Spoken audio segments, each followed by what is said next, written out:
A very good evening to everybody. हाँ, तो हम लोग कहाँ तक पहुँच गए थे? हम लोग डिज़ाइन टाइम ऑफ आईसी पढ़ रहे थे। एक बार थोड़ा जस्ट रिकैप कर लेते हैं, जिससे अब जो नेक्स्ट टॉपिक पढ़ेंगे उसमें काफ़ी काम में आएगा। डिज़ाइन टाइम ऑफ आईसी तीन टाइप के थे। पहला था डिज़ाइन कॉम्प्लेक्सिटी, दूसरा था परफॉर्मेंस लेवल, तीसरा था एक्सेप्टेबल कॉस्ट। तो मतलब डिज़ाइन कॉम्प्लेक्सिटी क्या होता है, मतलब कितना डिज़ाइन कॉम्प्लेक्स है, जैसे एक छोटा सा एडर वगैरह बनाना है, या फिर मल्टीप्लेक्सर बनाना है, या फिर सीपीयू बनाना है, मतलब कॉम्प्लेक्स कितना है, ये इस पर भी डिज़ाइन टाइम डिपेंड करता है। फिर परफॉर्मेंस लेवल, अब परफॉर्म कैसे करेगा? देखो, जैसे कुछ कुछ डिवाइसेस होते हैं बहुत जल्दी परफॉर्म करते हैं, जैसे 144 की रिफ्रेश रेट होगी एंड मैनी मोर थिंग्स होती हैं। अब जैसे अब न्यू न्यू प्रोसेसर्स आते जा रहे हैं, जैसे इंटेल का अभी नया आया है, Intel 8S Gen 5 elite series करके, जिसका प्रोसेसर बहुत ज़्यादा फास्ट है, मतलब उसकी परफॉर्मेंस लेवल बहुत ज़्यादा है। और पुराने फ़ोन्स देखें, जैसे नोकिया हुआ, और मतलब बहुत सारी जो ओल्ड मोबाइल कंपनीज थी, उनके प्रोसेसर्स कैसे थे, बहुत धीरे थे। तो इस पर भी डिज़ाइन टाइम वेरी करता है, मतलब डिपेंड करता है। And third one is acceptable cost. अब उसकी एक्सेप्टेबल कॉस्ट क्या है? तो हमने ये तीन चीज़ें पढ़ी थी। आज हम पढ़ेंगे कि जो डिज़ाइन टाइम ऑफ आईसी है वो दो टाइप की होती हैं। First one is full custom design and second one is semi custom design. अब फुल कस्टम डिज़ाइन क्या होता है? देखो, फुल कस्टम डिज़ाइन में क्या होता है, जितना भी लेआउट होता है, मतलब मैं आपको शो करूँगा एक एग्जांपल। मतलब इसमें हम काइंड ऑफ, जैसे जैसे इस बर्ड्स का एग्जांपल लेते हैं। इस बर्ड्स में जो माइक्रो बोर्ड वगैरह लगा हुआ है ना, वो सेमी कस्टम डिज़ाइन होता है। इसका मतलब होता है कि जो पहले से इसमें जो चीज़ें लगी हुई हैं वो डिफाइंड है। मैं अभी एक और अच्छा एग्जांपल लेता हूँ। फर्स्ट ऑफ ऑल पढ़ते हैं। Complete design layout geometry orientation placement of transistor is done by designer. मतलब इसमें क्या होता है, सारी geometry placement orientation geometry layout वगैरह होता है, वो डिज़ाइनर के द्वारा लगाया जाता है ना। और जो second one is entire design is made without use of any library. जितना भी मतलब डिज़ाइन होगा ना, वो कोई भी बिना यूज़ की लाइब्रेरी का मतलब बिना लाइब्रेरी का यूज़ किए बनेगा। सारा कुछ स्क्रैच से डेवलप होता है, कोई भी लाइब्रेरी वगैरह यूज़ नहीं होती। उसको हम फुल कस्टम डिज़ाइन बोलते हैं। Development time for design before maturity is more. जो इसके लिए डेवलपमेंट टाइम होता है फुल कस्टम डिज़ाइंस के लिए, बहुत ज़्यादा होता है। क्योंकि अब सोचो, छोटी छोटी चीज़ें हम लगाएंगे तो उसमें बहुत टाइम लगता है। जैसे ऑर्डिनो ऊनो हुआ, तो अब वो सेमी कस्टम डिज़ाइन बन चुका है, क्योंकि उसकी डिज़ाइन पहले से है और सारी आती हैं, नई आती हैं और लग जाती हैं। बट एक नया ऑर्डिनो आया होगा, आपने सुना होगा ऑर्डिनो क्वालकॉम करके, ऊनो क्यू करके। तो उसमें क्या है, वो नई चीज़ है, मतलब उसमें सारा चीज़ नया आया है, तो उसको हम फुल कस्टम डिज़ाइन बोलेंगे। और ऑर्डिनो ऊनो को क्या लेंगे, सेमी कस्टम डिज़ाइन। ठीक है।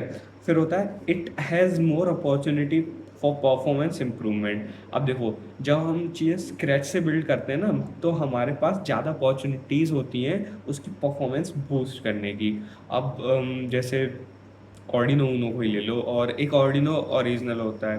और ऑर्डिनो, हाँ बोलो बोलो, सॉरी गाइस डिस्टरबेंस के लिए। मैं लाइक वन शॉट में ही वीडियो कंप्लीट करना चाहता हूँ, दैट्स वाई मैं मतलब ट्रिम वगैरह कुछ नहीं करूँगा वीडियो को। ओके। तो हम लोग यहाँ थे कि इसको जो अपॉर्चुनिटीज़ ज़्यादा होती हैं परफॉर्मेंस इम्प्रूवमेंट के लिए, less dependency on existing technology. अब इसका मतलब क्या हुआ? जो फुल कस्टम डिज़ाइंस होते हैं उनकी डिपेंडेंसी बहुत कम होती है करंट टेक्नोलॉजीज़, क्योंकि वो नई टेक्नोलॉजीज़ बनती हैं। अब जैसे कोई एक एग्जिस्टिंग पीसीबी है, या फिर कुछ भी है, चिप है, कुछ भी है, अगर उसमें हम खुद से पूरा डेवलप करेंगे तो मतलब डिपेंडेंसी का मतलब हमारी मर्जी, हम कुछ भी कर रहे हैं। तो ये सारी चीज़ें होती हैं, बट इसकी कॉस्ट हाई होती है। अब एक पहले सेमी कस्टम डिज़ाइन बताता हूँ, फिर मैं बताता हूँ डिफरेंस एक बहुत अच्छा। सेमी कस्टम डिज़ाइन जस्ट इसका उल्टा होता है, जस्ट नहीं मतलब थोड़ा डिफरेंस होता है। अब जैसे फुल कस्टम डिज़ाइन में क्या था कि हम सारी चीज़ें जो डिज़ाइन लेआउट वगैरह होता है वो सारी चीज़ें खुद से करता है designer. But semi custom design में क्या होता है कि जो transistor design layout geometry placement होती है ट्रांजिस्टर्स की, मेन ट्रांजिस्टर्स होते हैं, वो पहले से ही गिवन होते हैं, या फिर मतलब पहले से ही ऑन गोइंग होते हैं, या फिर पहले से ही डिमांड में होते हैं कि हाँ ट्रांजिस्टर, जैसे इसमें जो पीसीबी लगी होगी उसमें ट्रांजिस्टर का पहले से ही लेआउट फिक्स है कि यही लगेगी।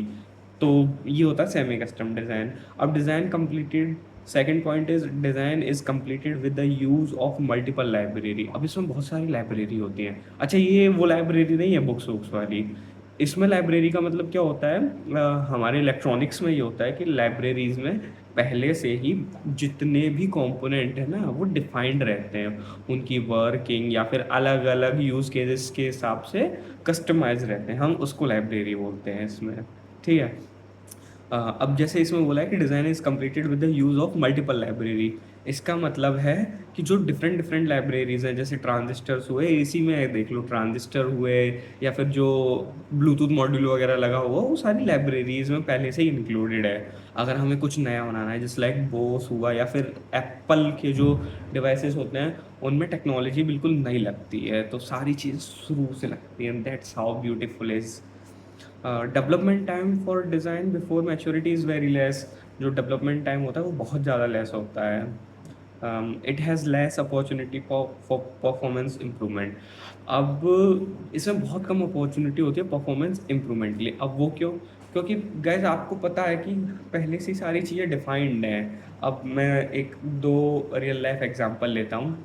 फर्स्ट वन इज़ कि कोई पर्सन, उसको पता है कि कंप्यूटर साइंस ली है उसने, अब उसको जॉब करनी है।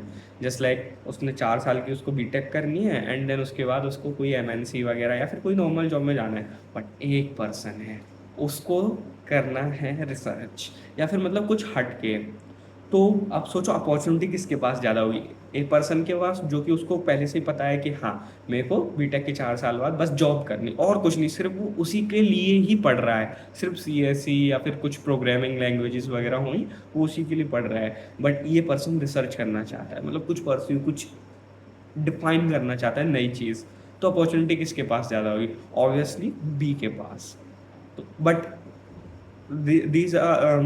these come with some terms and condition, just like इसको टाइम ज़्यादा देना पड़ेगा, बहुत सारी चीज़ें होती हैं जो इसको छोड़नी पड़ेंगी, एंड मतलब इसको स्क्रैच से भी स्टार्ट करना पड़ेगा। इसका तो रोड मैप फिक्स है, मतलब यहाँ यहाँ यहाँ यहाँ पहुँच गए, जॉब फिक्स। बट इसको पूरा बनाना है कि मुझे रिसर्च किस में करना है, क्या फील्ड होगा, कुछ भी, तो बिल्कुल डिफरेंट थिंग है ये। And it has less opportunity for performance improvement, complete dependency on existing technology, मतलब सारी डिपेंडेंसी एग्जिस्टिंग टेक्नोलॉजी पे। जैसे जस्ट लाइक ये पर्सन, इसको पता है, मतलब ये डिपेंड ही है कि हाँ यही करना है, मुझे एआई में जाना है, तो बस मुझे यही करना है, वो डिपेंडेड है। एंड लो कॉस्ट होता है, ऑब्वियस है कि सब कुछ बना बनाया रखा है, तो लो कॉस्ट होगा। Full custom design, semi custom design, अब आपको समझ में आया। अब देखो एग्जांपल, आपके पास एक फ़ोन है, वो है एप्पल का iPhone, and the second one phone is your favourite company, Vivo, Oppo, कुछ भी। तो आपने एक चीज़ नोटिस की, why Apple is more costlier than these company? Because Apple make full custom designs chips. Why?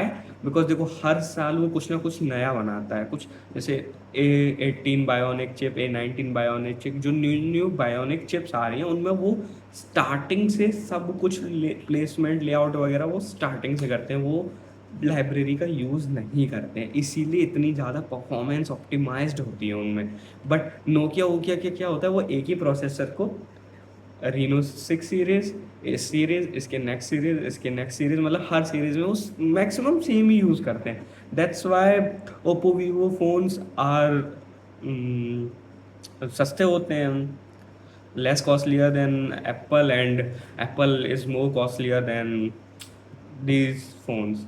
Yeah, that's a big difference in between these two companies. That's why Apple is costlier.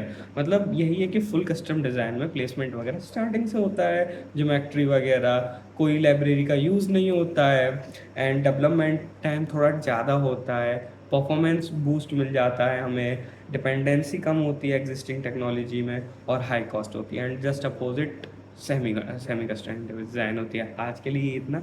अब कल हम पढ़ेंगे standard cell से। अब कल आगे explain करता हूँ, बिकॉज वीडियो बहुत लॉन्ग हो रही है। बाय।